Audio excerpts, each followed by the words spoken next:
자, 먼저 퓨전 360을 다운로드부터 해야 되겠죠. 자, 구글에서 오토데스크를 이렇게 검색을 해주시고요. 검색을 했을 때 나오는 것 중에 오토데스크의 무료 체험판이 나오는 부분이 있을 거예요. 자, 요거 클릭하겠습니다. 학교에서 뭐 인증을 받으실 수 있는 분들은 학생용 라이센스를 사용을 하시거나 해도 되겠지만 사실 그게 절차가 간단하지는 않거든요. 그래서 우리는 개인용 무료 라이센스를 사용을 해보려고 합니다. 쭉 내려오시면 퓨전 360 하고 나와 있고요. 무료 체험판 다운로드 하고 되어 있습니다. 자, 클릭해서 화면 넘어가도록 하겠습니다. 자, 화면이 바뀌고요. 보시면 세 가지 선택을 하실 수가 있어요. 구입 검토용, 교육기관용, 비상업용 이렇게 세 가지 무료 체험판을 선택을 하실 수가 있는데 구입 검토용은 딱 30일 동안만 사용이 가능한 계정이기 때문에 사용한 후에 다시 계정을 갱신을 해야 합니다. 자, 그리고 교육기관용은 본인이 학생이다 또는 교사다라는 것을 증명할 수 있는 증명서를 제출을 해야 하거든요. 이 기간이 좀 길고 생각보다 수월하지는 않아가지고 교육기관용으로 쓰기가 쉽지는 않은 것 같아요. 그래서 처음 시작하실 때는 비상업용으로 쉽게 시작을 하시는 것도 괜찮다. 자, 그러면 일반적인 구입 검토용이나 교육기관용하고 비상업용 사이의 차이는 무엇인가? 자, 이 비상업용은 말 그대로 영리 목적으로 사용을 해서는 안 되고요. 개인 취미를 위한 라이센스이기 때문에 1년마다 갱신해야 하고 클라우드에 저장할 수 있는 파일의 개수가 10개로 제한이 됩니다. 그래서 요거는 감안하시고 사용을 해주시면 되겠다라는 거고요. 처음 시작하시는 분들이 대부분일 거라고 생각하기 때문에 비상업용을 눌러서 개인용 퓨전 360 다운로드 클릭하도록 하겠습니다. 자, 화면 넘어오면요 왼쪽 아래에 있는 퓨전 360 다운로드 클릭하시고 회원 가입하셔서 계정을 생성해 주시면 되고요. 자, 오른쪽에 있는 무료 체험 시작을 누르게 되면 30일 제한이 되는 거를 다운로드 받게 되기 때문에 왼쪽에 있는 것을 눌러 주시고요. 자, 왼쪽에 있는 다운로드 누르시고 회원 가입하시고 계정 만드시면 퓨전 360을 사용하실 수가 있습니다.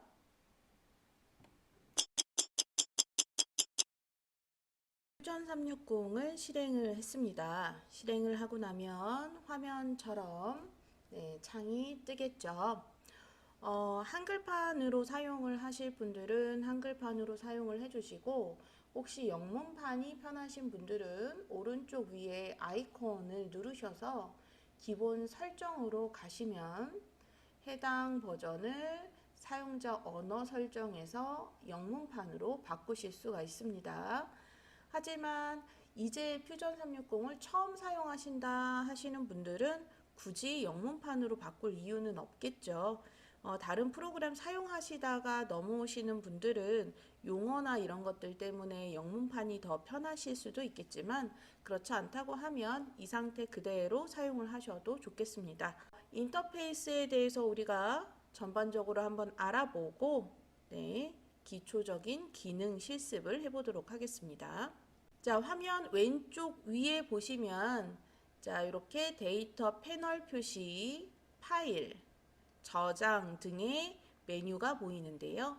자, 이 메뉴들은 어플리케이션 메뉴라고 해서 파일과 관련된 메뉴가 표시가 되고 있습니다. 자, 가장 왼쪽에 있는 데이터 패널 같은 경우에는 클라우드에 저장되어 있는 나의 파일들을 한눈에 확인하실 수 있는 부분입니다. 개인용으로 사용을 하시는 분들은 클라우드에 저장되는 파일의 개수가 10개로 제한이 되기 때문에 작업하시면서 완성된 작품들은 내보내기 하시고 클라우드에 저장되어 있는 개수가 10개가 넘어가지 않도록 꾸준히 관리를 조금 해주시는 것이 좋겠습니다. 데이터 패널 같은 경우는 X를 누르면 다시 닫을 수가 있고요. 자, 파일 눌러주시면 파일에 관련된 새로운 도면을 불러오거나 설계를 불러오거나 저장하거나 내보내는 등의 메뉴가 자리 잡고 있습니다. 자, 그 다음 저장은 클라우드상에 저장을 하는 곳이고요. 자, 이름하고 저장하는 폴더를 우리가 지정해서 저장할 수가 있습니다. 자, 그리고 그 아래쪽에 있는 것은 아이콘 바인데요. 퓨전 360의 명령어들이 모여 있는 곳입니다. 퓨전 360으로는 다양한 설계 작업을 진행할 수 있는데 우리가 작업할 부분은 디자인에 해당되는 부분입니다. 자, 디자인이 완성이 되었을 때 실제와 같이 표현을 해주는 렌더링 또는 동작을 확인할 수 있는 애니메이션, 시뮬레이션, 그리고 도구 경로를 확인할 수 있는 제조, 도면을 만들 수 있는 도면 등의 메뉴들을 선택하실 수 있고요. 지금 처음 시작하는 초급 단계에서는 디자인을 먼저 사용을 해보시고 조금 본인의 능력이 올라갔을 때 그 다음 메뉴들을 확인을 해보시는 것이 좋겠습니다. 자, 오른쪽에 보시면 솔리드, 곡면, 메쉬, 판금, 플라스틱, 유틸리티, 자, 이런 형태로 메뉴들이 있는데요. 우리는 솔리드 메뉴에서 작업을 할 겁니다. 자, 솔리드는 물체를, 부피 있는 물체를, 내부가 가득 찬 물체를 만드는 방식을 솔리드라고 하는데 나머지 곡면이나 메쉬 등을 사용하게 되면 출력 가능한 파일을 만들 때 문제가 생길 수 있습니다. 반드시 솔리드에서 작업을 해주시면 좋겠습니다. 자, 솔리드 메뉴에서 우리가 가장 먼저 사용하게 될 메뉴는 여기에 있는 스케치 작성 메뉴입니다. 퓨전 360은 기본적으로 2D 스케치를 바탕으로 해서 설계를 하기 때문에 스케치 작성을 눌러서 도면을 그리고 이 도면을 바탕으로 입체를 만들어낸다. 이렇게 생각을 해주시면 되겠습니다. 자, 왼쪽에는 검색기가 보이는데요. 이 검색기는 작업창에 작성이 된 스케치, 바디 등을 확인할 수 있는 부분입니다. 자, 현재는 아무것도 작성되어 있지 않기 때문에 폴더가 기본 폴더만 이렇게 보이고 있는데요. 스케치를 시작하고 부피를 올리기 시작하면 내가 만들어낸 객체들의 폴더가 생겨나게 될 겁니다. 화면 아래쪽으로 보시면 타임라인이 보이실 겁니다. 자, 재생 버튼이 이렇게 있죠. 자, 요거 타임라인이고 아래쪽에 내가 작업한 작업들에 대한 아이콘들이 쭉 시간별로 나열이 될 거고요. 자, 이걸 보고 작업 앞쪽으로 또는 뒤쪽으로 이동해서 수정할 수가 있습니다. 이 아래쪽에 보이는 그림들은 화면 제어를 해주는 화면 제어 바들, 그 다음에 그 오른쪽에 있는 이 세 가지 부분은 화면을 세팅하는 바, 이렇게 같이 붙어 있습니다. 지금 오른쪽 위에 있는 이 부분은 뷰 큐브 정도로 불러보겠습니다. 자, 이 화면을 정육면체 형태로 보여주고 있는데 우리가 화면을 바라보고 있는 시점이나 현재 방향들을 확인할 수 있는 그러한 도구가 되겠습니다. 자, 그 위에 집 모양이 있는 거는 홈 버튼이고요. 이 홈 버튼을 누르게 되면 가장 처음 화면에 진입했을 때 형태로 다시 돌려줍니다. 그래서 집으로 돌아간다라는 의미로 생각하시면 되겠고, 화면을 회전시키면서 작업하다가 좀 헷갈리는데 하실 때 홈 버튼 누르시면 이 방향으로 항상 돌려주게 되어 있습니다. 자, 이제 전반적으로 내용을 살펴봤으니까요. 기본적인 화면 제어 방법에 대해서 알려드리겠습니다. 자, 마우스가 있으면 마우스 가운데에 휠이 있죠. 휠, 바퀴 모양의 휠이 있는데 이 휠을 바깥쪽으로 밀면 나에게서 멀리 밀어낸다 라는 의미로 생각하시면 되겠고요. 그러면 화면이 축소되겠죠. 멀리 미는 거니까. 휠을 몸 안쪽으로 당기면 가까이 당긴다 그러면 확대가 되겠죠. 그래서 가운데를 밀고 당기고 하면서 화면을 확대, 축소할 수가 있습니다. 자, 그리고 마우스 휠을 클릭한 상태로 누른 상태로 움직이시면 화면이 평행 이동한다.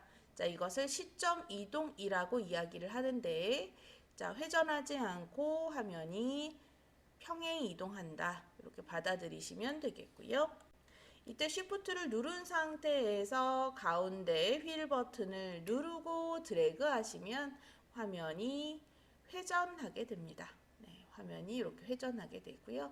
이 회전 과정에서 내가 어떤 면을 바라보고 있는지를 헷갈리실 수가 있어요. 그럴 때 오른쪽 위에 있는 홈 버튼을 누르시면 간단하게 정리가 된다. 이렇게 말씀을 드렸습니다.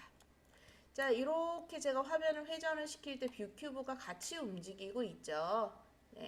자, 이 뷰 큐브와 마우스로 화면을 제어를 할 수가 있는데, 지금 마우스로 이렇게 돌려봤는데 뷰 큐브의 한 면을 클릭을 해도 그 면 방향으로 이동시킬 수가 있고요. 옆에 붙어있는 작은 삼각형들을 이용을 해서 화면을 이렇게 회전시킬 수 있고, 자, 이쪽 아래쪽 이런 식으로 회전시킬 수 있습니다. 그래서 뷰 큐브를 이용하면 좀 더 정확한 방향으로 손쉽게 화면을 이동시킬 수 있다. 회전시킬 수 있다. 자, 이렇게 이해해 주시면 되겠습니다. 자, 이제 스케치를 할 수 있는 단계로 넘어가 보도록 하겠습니다. 자, 스케치 작성을 하기 위해서는 솔리드 아래쪽에 있는 스케치 작성 메뉴를 눌러 주시고요. 자, 여러분은 지금 이 상태가 될 거예요. 스케치 작성을 누르고 나면 화면에 노란색 사각형이 3개가 뜨게 되는데, 이게 무슨 의미냐면 3차원에서 스케치를 할 거기 때문에 어떤 면에다가 스케치를 할 건지를 결정하라는 겁니다. 자, 그래서 내가 원하는 면을 선택을 해 주어야 스케치가 본격적으로 시작이 되는데, 일반적으로 위에서 아래로 내려다보는 방향이거나 오른쪽에서 바라다보는 방향, 그래서 평면도나 우측면도로 작업을 주로 하게 됩니다. 자, 지금은 처음 하니까 평면형 면 선택해서 바닥에 있는 면을 클릭. 자, 이렇게 클릭이 잘 되어서 면이 선택이 되면 위쪽에 스케치를 할 수 있는 스케치 아이콘들이 나타나게 됩니다. 자, 작성이라고 되어 있는 부분에 스케치를 할 수 있는 도구들이 모여 있는데요. 자, 위쪽에 나와 있는 아이콘들은 자주 사용하는 것들을 꺼내 놓은 것입니다. 우리는 이 메뉴에 있는 것들을 일단 전체적으로 확인해 보도록 하겠습니다. 자, 먼저 선 메뉴를 보도록 할게요. 선 메뉴는 라인의 약자인 L이 단축키가 되겠습니다. 자주 사용되는 메뉴이니 만큼 단축키를 기억해 주시는 것이 좋겠죠. 자, 선 누르시거나 단축키 L을 누르시게 되면 화면에 십자가 커서가 나타나게 되는데, 무릇 선이라 함은 점과 점을 연결한 그런 도형이죠. 그래서 2개의 점을 찍는 활동을 하게 됩니다. 그래서 요 커서에 원하는 부분이 갔을 때 마우스 왼쪽 클릭 한번 하고 이렇게 움직이면 다른 점을 찍으라고 선이 이렇게 생성이 되는데요. 그냥 내가 원하는 대로 이렇게 찍으셔도 되고요. 자, 그런데 점 2개를 찍어도 명령이 끝나지를 않죠. 대부분의 스케치 메뉴들이 종료가 되지 않습니다. 이 명령을 완전히 끝내고 싶다라고 한다면 엔터 또는 ESC 키를 눌러서 명령을 종료를 해주셔야 해당 명령이 끝나게 됩니다. 지금 보시면 십자가 커서가 없어졌죠. 제가 엔터 키를 쳤기 때문인데요. 자, 이런 식으로 해서 선을 그릴 수가 있습니다. 자, 다시 한번 선 눌러서 첫 번째 점은 꼭 찍어 주셔야 되고요. 자, 아까처럼 왔다 갔다 이렇게 해보면 수치를 입력할 수 있는 부분이 2군데 나오는데요. 가장 먼저 나오는 것이 선의 길이를 지정하는 것입니다. 퓨전 360에서 길이의 기초 단위가 밀리미터이기 때문에 내가 5cm짜리 선을 그리고 싶다 하면 50 하고 길이를 입력하시면 되겠고요. 키보드의 탭 키를 누르셔서 각도를 넣어주시면 가로축과의 각도를 계산을 해서 선을 스케치하게 됩니다. 자, 이때 역시 마우스 왼쪽 클릭하거나 엔터키를 치면 동작이 종료하게 되고요. 자, 동작이 종료되지 않는다, 스케치가 종료되지 않는다라고 했을 때는 이렇게 끝없이 작업을 지속할 수가 있습니다. 자, 지금 제가 선과 선을 연결을 해서 갇혀있는 면을 하나 이렇게 만들었는데요. 만들고 나니까 면이 생성된 부분은 하늘색으로 바탕이 바뀌죠. 자, 무슨 얘기냐? 내가 삼각형을 그리려고 했는데 나도 모르게 선이 닫히지 않았다 하면 하늘색이 되지 않을 수도 있어요. 그래서 내가 도형을 제대로 그렸는가를 확인을 할 때 이러한 색상 요소들로 확인을 할 수도 있다라는 얘기입니다. 자, 그리고 지금 십자가 커서가 살아있는 걸로 봐서는 아직 라인, 선 그리기 기능이 끝나지는 않은 상태이지만 면을 하나 완성하고 나면 일단 선이 연결돼서 따라다니는 일은 없어지죠. 그래서 면을 만들고 나면 계속해서 선을 만들려고 따라다니지는 않지만 역시나 선 그리기 기능이 끝난 상태는 아니다. 자, 역시 ESC 눌러서 명령에서 벗어나 보도록 하겠습니다. 자, 다시 한번 단축키 L을 눌러보도록 하겠습니다. 자, 이번에는 뭘 알려드릴 거냐면요. 선이지만 선 메뉴를 가지고 호를 그리는 방법을 알려드리도록 할 거예요. 자, 첫 번째 점을 클릭하고 두 번째 점을 클릭한 상태에서 마우스 왼쪽 놓지 않고 드래그하고 움직이시면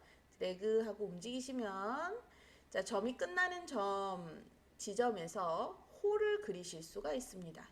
이때 나오는 수치는 이 호의 지름을 표시하는 수치가 되겠죠. 네. 자, 이렇게 해서 호를 그릴 수가 있습니다. 자, 호를 그리고 나면 가운데 점 생기는데 이거는 이 호의 중심이 되겠죠. 자, 이런 식으로 해서 면을 완성하실 수가 있고요. 자, 혹시나 내가 작업을 하다가 이렇게 근처까지만 찍는 경우가 있어요. 그래서 멀리서 보면 마치 얘가 완성이 되어 있는 것처럼 보일 때가 있지만 지금 면이 닫히지 않았기 때문에 안쪽이 여전히 흰색이죠. 이렇게 하늘색이 되지 않고 흰색이 됩니다. 마우스를 가져다 댔을 때도 닫혀있는 면은 가져다 대기만 해도 색상이 바뀌는데 그렇지 않으면은 색상이 바뀌지를 않죠. 자, 이런 식으로 도형이 제대로 그려졌는지 색상 정보로 확인을 하시고요. 지금 우리가 도형을 그리는데 점하고 선이라는 도형 요소들이 있잖아요. 자, 이것들은 각각 마우스 왼쪽 클릭해서 이동시키는 것이 가능합니다. 네, 이런 것들을 이동을 시켜서 이렇게 수정을 하실 수 있고요. 자, 선도 역시 마우스 왼쪽 클릭한 상태에서 드래그 하시면 이동이 됩니다. 자, 그리고 도형 선택하실 때 마우스 왼쪽 한 번 클릭하시면 선이나 점 하나만 선택이 되고요. 자, 만약에 선을 기준으로 마우스 왼쪽 더블 클릭 따닥 하시면 연결되어 있는 선이 한꺼번에 잡힙니다. 자, 이런 식으로 우리가 작업을 하실 수가 있다라는 거. 자, 그리고 난 다음에 내가 작업했던 것들을 지우고 싶다 하면 전체 드래그, 지우고 싶은 것들 드래그 하셔서 키보드에 있는 딜리트 키 누르시면 되겠고요. 자, 그렇지 않으면 마우스 오른쪽 누르셔서 마우스 오른쪽 누르셔서 삭제 하셔도 되겠습니다. 자, 지금 첫 번째 스케치 작성 요소에 대해서 제가 설명을 드렸어요. 자, 선이었고요. 선으로 호도 그릴 수 있고 도형 선택하는 방법, 닫혀있는 면이 어떻게 표현이 되는지도 확인을 했습니다. 자, 이번에는 직사각형 그리기 해볼게요. 직사각형을 그리는 방법은 세 가지가 있는데요. 자, 이 중에 단축키 R은 한 군데만 붙어 있습니다. 자, 두 점 직사각형에 붙어 있는데요. 자, 두 점 직사각형은 말 그대로 대각선에 있는 두 개의 점을 찍어서 직사각형을 그리는 겁니다. 자, 두 개의 점을 찍어서 직사각형을 그릴 때 역시나 수치 입력 부분이 나와 있기 때문에 가로 입력하고 탭키 눌러서 세로 입력을 하면 정확한 값을 가지는 직사각형을 그리실 수가 있습니다. 단축키 R 역시 기억을 해 주시고요. 자, 세 점 직사각형은 직사각형을 연결하는 점들을 순차적으로 찍어서 세 점을 찍어주는 겁니다. 특정 도형에 맞닿아야 하거나 특정 지점을 지나가야 할 때 세 점 직사각형을 사용을 하시면 편리하겠죠. 자, 그리고 중심 직사각형은 직사각형의 대각선의 교점으로부터 도형을 만드는 건데요. 이것도 역시 여기를 시작으로 그리는 거기 때문에 특정 지점을 중심이 지나가야 된다거나 아니면 뭐 중심이 같은 원을 기반으로 그려야 된다거나 이런 식으로 조건이 나왔을 때 사용을 해주면 되겠죠. 그래서 하나의 도형을 그리더라도 여러 가지 방법이 있습니다. 자, 이거는 도면을 보고 다른 도형과의 관계를 살피면서 어떻게 그릴 것인가를 선택을 해주시면 되겠습니다. 자, 역시 드래그해서 딜리트하고 지워볼게요. 자, 그 다음 세 번째는 원입니다. 자, 원은 그리는 게 더 많죠. 일단 첫 번째 서클 C 붙어 있는 거. 자, 요거 당연히 단축키 외우셔야 되고요. 자, 원의 핵심은 중심과 반지름, 지름 이거잖아요. 그래서 원의 중심을 찍고 지름을 설정해서 원을 그리는 것이 가장 기본적인 방법입니다. 자, 두 번째는 2.1이라고 되어 있어서 두 개의 점을 지나는 원을 그리는 건데요. 이것도 역시 다른 도형과의 관계가 중요할 때 사용을 하는 방법이 되겠죠. 3.1은 세 개의 지점을 지나는 원을 그리는 거고요. 자, 원 그리기 중에 마지막 이제 이 두 개의 요소는 접선 원이거든요. 그래서 원 말고 직사각형이 먼저 있어줘야 됩니다. 제가 직사각형을 그리는 건 선 여러 개 그리기 귀찮아서 그러는 거고요. 원래는 그냥 직선을 이렇게 그리셔도 됩니다.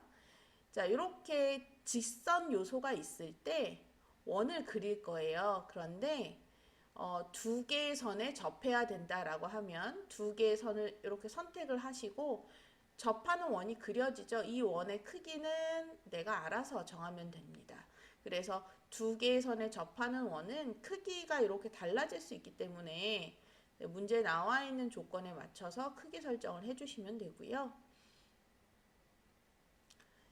3.1 같은 경우에는 세 개의 점을 지나는 원은 딱 하나밖에 그릴 수가 없습니다. 그래서 얘는 길이를 모르더라도 하나의 원으로 이렇게 그려지게 됩니다. 자, 그래서 원 그리기 방법은 5가지가 있는데 그 중에서 개별적으로 그릴 수 있는 것은 3개, 다른 도형이 기본적으로 존재해야만 그릴 수 있는 게 아래쪽 2개가 되겠습니다. 자, 이번에는 호 그리기입니다. 자, 호는 원의 일부분이라고 보시면 되겠죠. 자, 원을 다 그리기를 원하지 않고 일부만 둥글게 그리고 싶을 때 사용하는 메뉴가 되겠는데요. 기초적인 그리기 방법은 3점호입니다. 자, 호를 이루고 있는 양쪽 끝점과 가운데 점을 찍는 건데요. 호를 그릴 때는 시작과 끝을 찍은 후에 얘가 얼마만큼 둥근 도형인지를 제일 나중에 결정을 합니다. 그래서 점 찍는 순서를 헷갈리지 않아야 한다. 1번, 2번, 가운데가 3번이 되겠고요. 이때 생겨나온 가운데 있는 점은 이 호를 원으로 완성했을 때 그 원의 중심이 되겠죠. 자, 호 그리기 다른 방법도 한번 볼게요. 중심점 호. 자, 이 중심점 호는 뭐겠어요? 이 중심을 먼저 기준으로 잡는다라는 거죠. 그래서 중심 찍고 역시나 1번, 2번 네, 이렇게 그려주는 그러한 호가 되겠습니다. 자, 접하는 호의 경우에는 자, 접할 수 있는 점이 존재할 때, 자, 아무것도 없는 곳에서는 아무리 클릭해도 그려지지 않고요. 자, 이미 그려진 점이 있는 경우에 그 점을 기점으로 이렇게 그려줄 수가 있습니다. 자, 그러면 여기에 동그라미하고 선이 그려져 있는 아이콘이 갑자기 생기죠. 자, 요거는 어떤 표시냐면 얘하고 얘가 연결이 될 때 접하는 조건으로 연결이 되었다 라는 기호고요. 자, 이거를 우리가 뭐라고 표현하냐면 구속 조건이라고 표현을 합니다. 도형과 도형 사이의 관계를 정의하는 건데, 자, 이건 구속 조건 할 때 다시 한번 설명을 해드리도록 하겠습니다. 일단 지금은 내가 도형을 그렸을 때 이러한 아이콘이 생겨난다는 것은 도형과 도형 사이에 일정한 관계가 맺어져 있다라는 의미로 받아들이시면 되겠다라는 거죠. 그래서 똑같이 곡선이 연결되어 있지만 왼쪽에는 접선으로 관계가 정의가 되어 있지만 오른쪽에는 그런 게 없어요. 그래서 왼쪽의 경우에는 제가 점을 아무리 이동을 시키더라도 얘랑 접해져 있는 관계가 그대로 유지가 되는 반면에 이쪽에 있는 점은 제가 막 이동을 시키면 이동시키는 위치에 따라서 형태적인 관계가 계속 변할 수 있다. 자, 요걸 좀 이해를 해주시면 되겠습니다. 그래서 일정한 형태를 유지하기 위해서는 이런 식의 구속이 필요하다라는 거. 자, 이번에는 폴리곤을 보도록 하겠습니다. 폴리곤은 다각형을 그리는 요소인데요. 이 폴리곤을 대략 그리지 않고 원을 기반으로 해서 그리려고 합니다. 자, 왜냐하면 이 기능을 사용해서 그려지는 폴리곤은 정다각형이기 때문에 그렇습니다. 자, 그래서 외접 폴리곤 하면 원의 바깥쪽에 접하는 폴리곤이고요. 제일 먼저 뭐부터 하냐면 원의 중심을 찍는 것부터 합니다. 자, 중심을 찍고 나면 기본적으로 뭐가 나와요? 육각형이 나오고요. 자, 가운데 원의 반지름을 정하는 수치 입력부가 나옵니다. 수치를 입력하고 탭을 눌러서 자, 숫자를 바꾸게 되면 자, 5를 넣으면 오각형이, 12를 넣으면 12각형이 그려지는 상태에 자, 이렇게 폴리곤을 그릴 수가 있습니다. 자, 우리가 그리는 폴리곤들은 전부 다 정다각형이다. 그렇기 때문에 원을 기반으로 그리고 있다. 라는 것을 이해를 해주시면 되겠고요. 정다각형이 아닌 것을 그릴 때는 굳이 폴리곤 메뉴를 사용할 필요가 없겠습니다. 자, 지금 그린 것은 외접 폴리곤이죠. 외접 다각형. 자, 이번에는 내접 폴리곤을 그려보도록 하겠습니다. 원 안쪽으로 그려지는 폴리곤이고요. 역시나 수치 입력할 수 있고요.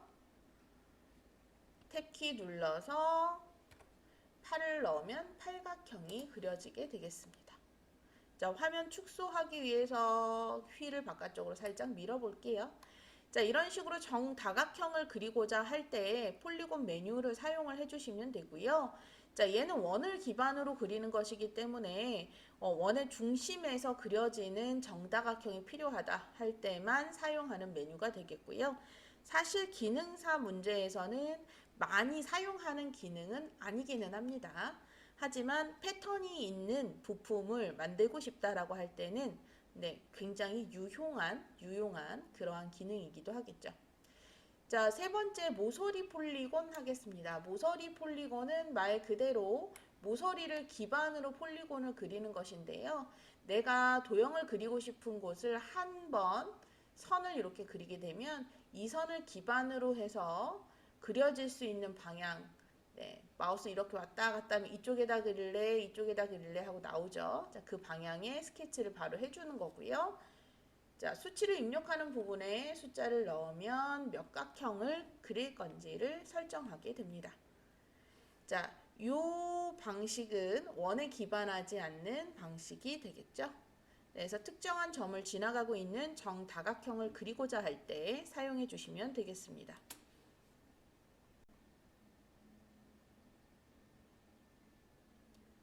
이번에 그릴 거는 타원이고요. 자, 타원은 자, 보시면 가운데 중심을 찍고 얘도 이제 원의 일종이니까 중심을 찍고 어느 방향으로 얼마만큼 벌어질 건지 길이를 전체 길이를 설정하고 그리고 얼마만큼 뚱뚱하고 얇게 그릴 건지를 이렇게 마우스로 드래그 해주고 클릭하면 완성이 됩니다. 자, 타원 그리는 방법이 되겠습니다.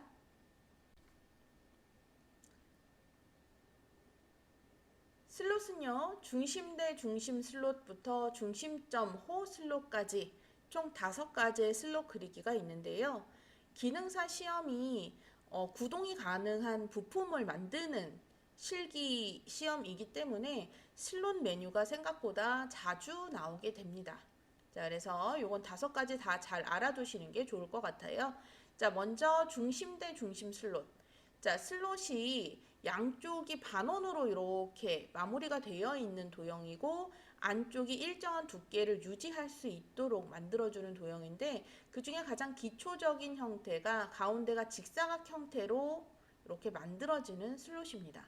그래서 양쪽에 있는 이 반원의 중심, 이 중심을 찍어서 그려지는 것이 중심대 중심 슬롯입니다. 중심을 찍고 그 다음에 길이를 설정을 할 때에는 길이가 뭐에 해당된다? 이 슬롯의 두께에 해당된다 라는 것을 이해하시면 되겠죠. 그러니까 이 반원의 지름에 해당되는 길이를 입력하고 중심대 중심 슬롯을 그릴 수가 있습니다. 자, 두 번째 전체 슬롯하고 되어 있는 것은요. 자, 이렇게 역시 양쪽 끝 점을 찍기는 하는데 원의 중심을 찍는 게 아니고 진짜로 슬롯의 양끝을 찍고 두께를 정하는 그런 형태가 되겠습니다. 자, 그러고 나면 중심은 알아서 계산하여 설정하게 되죠. 그 다음 중심점 슬롯. 자, 여기 한 가운데 점을 찍고 끝점을 찍어서 정하는 슬롯이고요. 자, 이렇게 하고 나면 가운데 세모 모양 아이콘이 생기는데 이거가 가운데 중점이라는 구속 조건 표시입니다. 네. 그 다음 3점호 슬롯. 슬롯 중에서는 이렇게 둥글게 휘어지는 것도 있는데요. 호를 그릴 때 첫 점, 끝점 그리고 가운데를 결정을 했잖아요. 얘도 같은 방식으로 이렇게 호 라인을 그려주고 슬롯이니까 두께 이렇게 그리는 방식입니다. 자, 공개도면 중에서도 이거를 사용하는 문제가 있습니다. 자, 중심점 호도 중심점 찍고 호니까 양쪽 끝에 찍어서 두께 이렇게 해서 슬롯을 그리는 방식은 5가지 모두 다 연습을 잘 해두시면 좋겠습니다. 자, 점을 찍는 메뉴도 있죠. 점 같은 경우는 말 그대로 클릭해서 특정한 점을 찍어두는 건데요. 이 점들을 기준으로 도형을 만들거나 뭐 대칭을 한다거나 할 때 사용할 수 있어요. 그래서 요거는 꼭 필요할 때만 추가하는 요소다. 이렇게 생각을 해주시면 될 것 같고요. 자, 점과 더불어서 자, 문자도 한번 보도록 하겠습니다. 자, 이 문자는요, 우리가 실기시험에서 나의 비번호를 새기는 용도로 사용이 됩니다. 그래서 문자를 누르고 나면 십자가 커서가 생성이 되고요. 커서 한번 클릭하고 영역을 선택하게 되면 이렇게 글씨를 입력할 수 있는 범위 설정이 되는 겁니다. 창이 이렇게 나왔을 때 여기에다가 글씨를 입력을 하게 되고요. 자, 이 글씨는 글꼴이 보시면 그렇게 한글 글꼴이 다양하지는 않습니다. 네, 가지고 있는 글꼴 맞춰서 이렇게 해주시면 되고요. 타입페이스는 굵게 또는 기울이는 자, 이런 것들을 설정을 하는 거고요.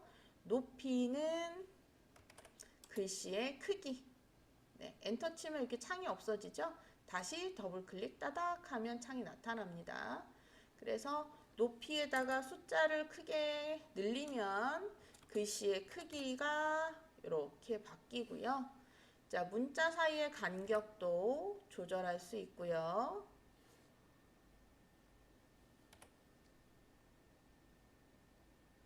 자, 그리고 정렬 할 수 있고요. 반전 할 수 있습니다. 자, 확인 눌러주시면 되고요.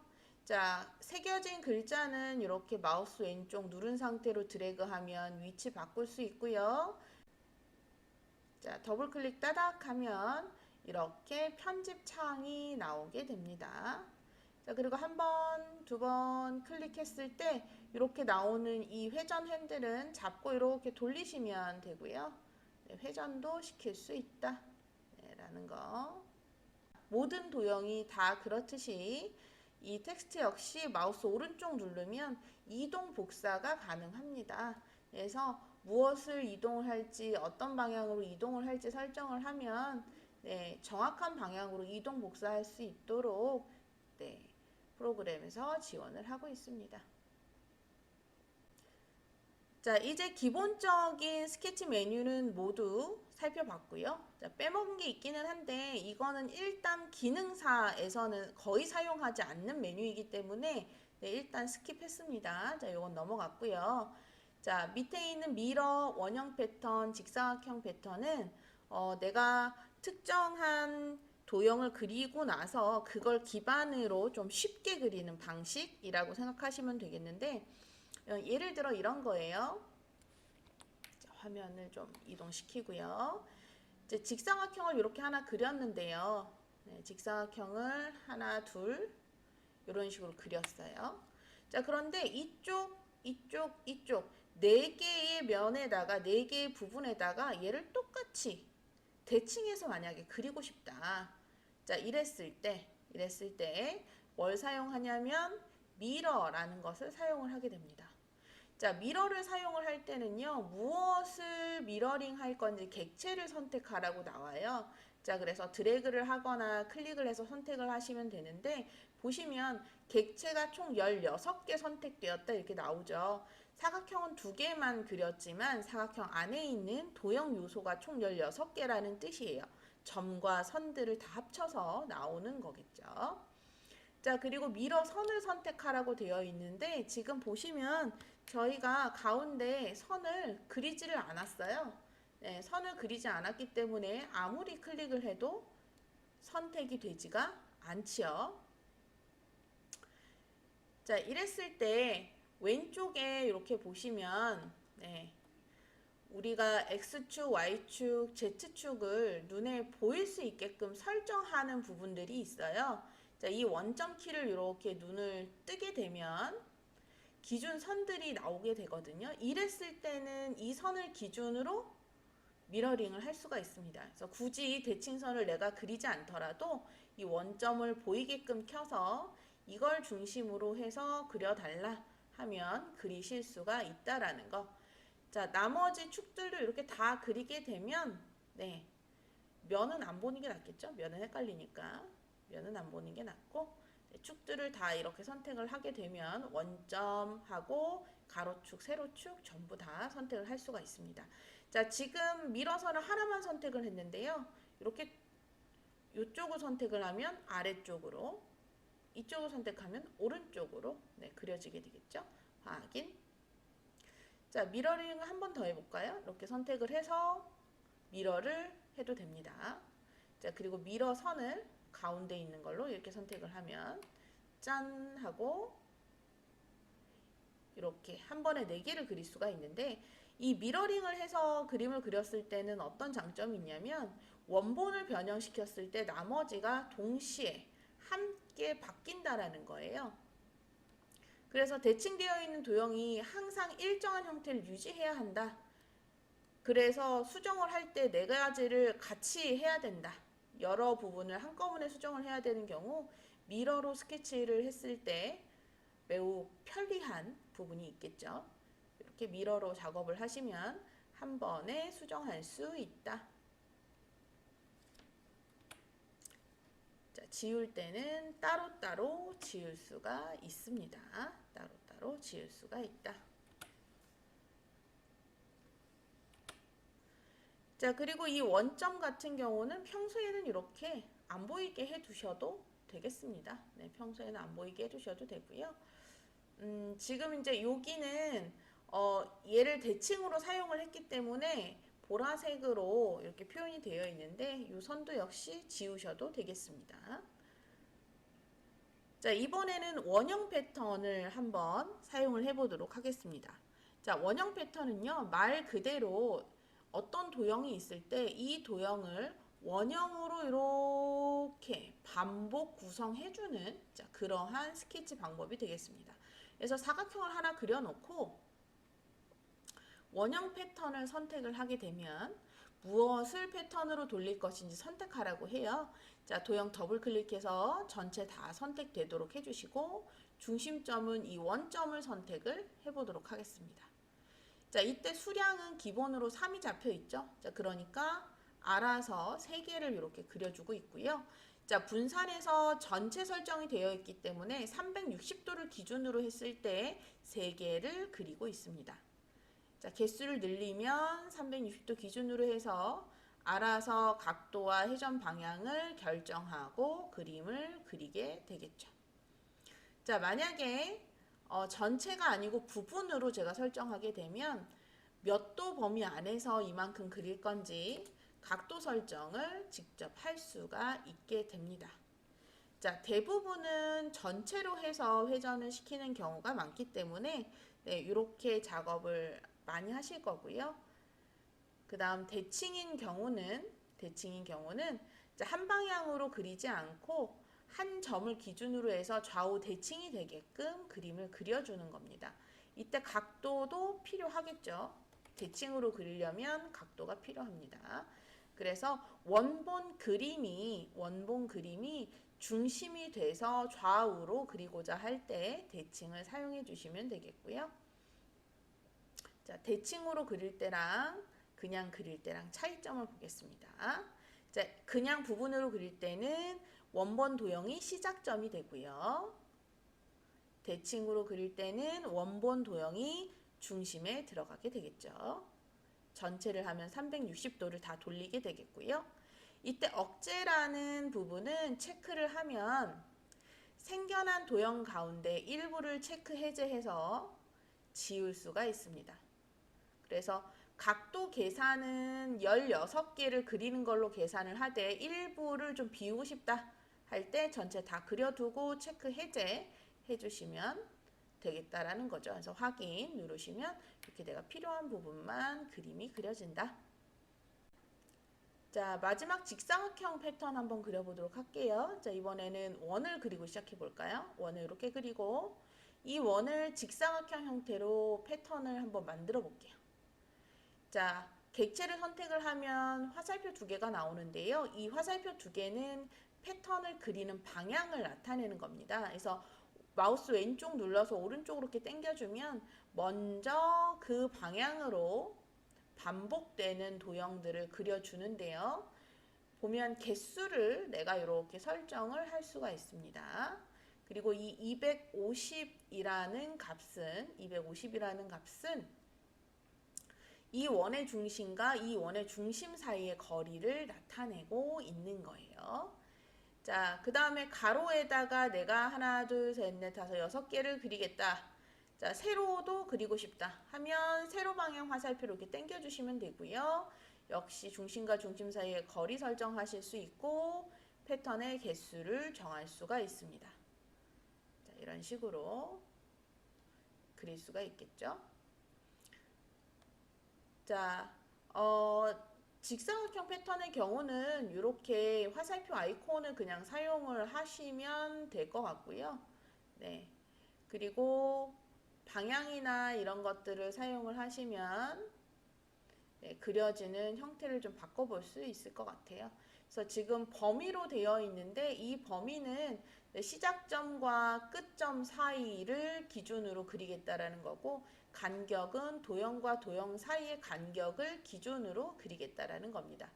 역시 여기 나와 있는 억제도 체크하면 내가 불필요하다고 생각하는 일부의 도형만 체크 해제해서 지울 수가 있다라는 거고요. 확인 눌러주시면 이렇게 패턴을 완성하실 수가 있겠죠. 자, 이렇게 해서 작성에 나와 있는 스케치 메뉴에 대해서는 대부분 살펴봤는데요.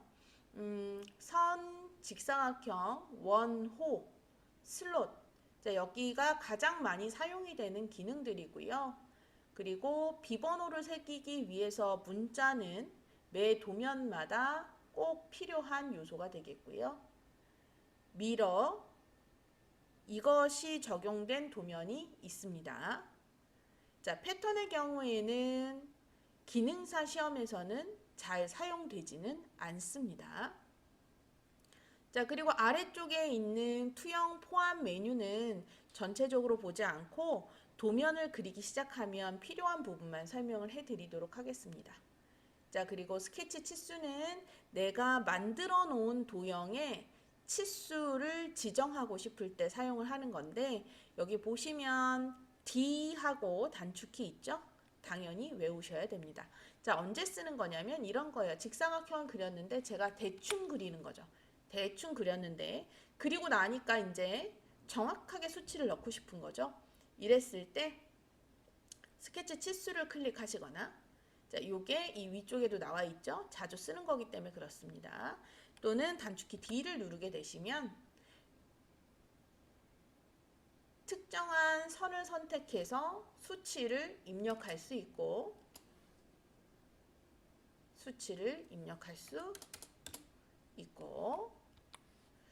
또는 직선이 이렇게 연결해서 각이 그려진 상태라고 하면 선과 선을 선택해서 그 사이의 각도도 지정할 수가 있습니다. 그래서 도형의 형태를 지정할 수 있는 요소들은 뭘로 바꾼다? 스케치 치수로 바꾼다 라는 것을 기억해 주시면 좋겠습니다.